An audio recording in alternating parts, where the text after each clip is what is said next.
Hello friends and my dear students. You all are welcome to MK Commerce classes and I am Mayuri Kalita. Today I am going to discuss basic accounting terms.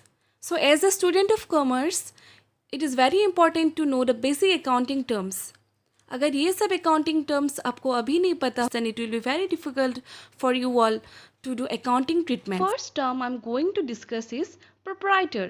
Proprietor is the individual or group of persons who owns a business. So basically proprietor का मतलब होता है owner of the business.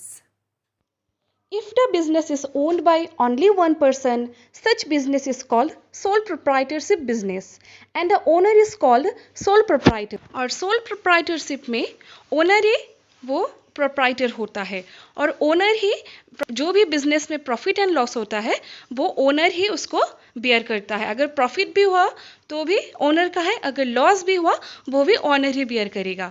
और sole proprietorship में क्या होता है, liability unlimited होता है. नेक्स्ट आता है हम लोग का पार्टनरशिप. अगर आपका बिजनेस आप दो या दो से ज़्यादा लोगों के साथ आप बिजनेस कर रहे हैं तो उस बिजनेस को हम लोग बोलेंगे partnership and all the owners will be called partners.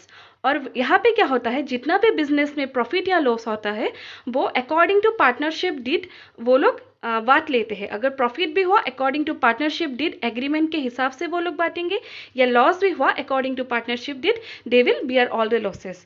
और यहाँ पे भी क्या होता है, सब पार्टनर्स का लायबिलिटी अनलिमिटेड होता है.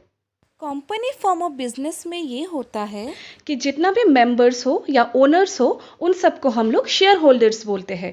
एंड यहाँ पे जितना भी प्रॉफिट या लॉसेस होंगे सब मेंबर्स या सब शेयर होल्डर प्रोपोर्शनेट बेसिस पे शेयर करते हैं. और यहाँ पे जितना भी लायबिलिटी होता है मेंबर्स का वो लिमिटेड होता है. Our second term is capital, also known as owner's equity. The amount brought in by the proprietor and invested in a business enterprise for carrying on the business is called capital. तो capital का मतलब है जो owner या proprietor business में investment करेगा just to carry on his business, इसी को बोलते हैं capital.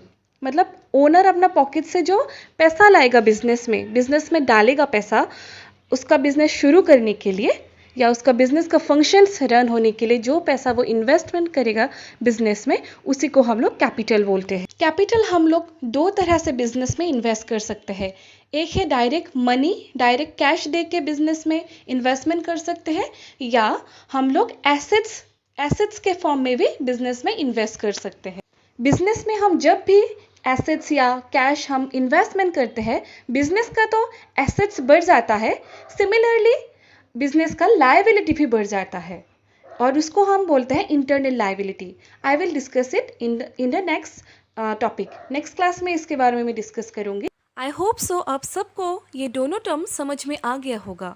If you have any doubt regarding this two topic please write in the comment section and please do like, subscribe and share my channel. Thank you so much.